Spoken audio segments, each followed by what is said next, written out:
Global travel market GTM tourism awards 2026లో భాగంగా best tourism promotion state అవార్డులను కందుల దుర్గేష్ కేరళలో అందుకున్నారు.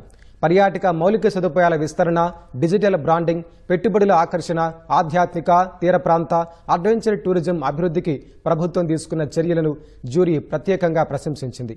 ఆంధ్రప్రదేశ్ను సందర్శన ప్రదేశంగా కాకుండా ప్రపంచ స్థాయి అనుభూతిని అందించే పర్యాటక గమ్యస్థానంగా తీర్చిదిద్దడమే లక్ష్యమని దుర్గేష్ చెప్పారు. ఏపీలో పెట్టుబడులు పెట్టేందుకు ముందుకు రావాలని దేశ విదేశీ సంస్థలను ఆహ్వానించారు.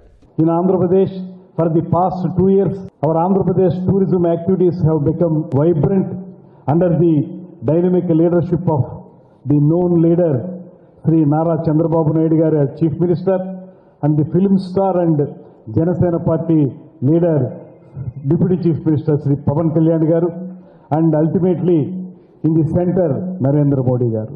Double engine Sarkar is going on in Andhra Pradesh, and we made Andhra Pradesh as a vibrant tourism sector.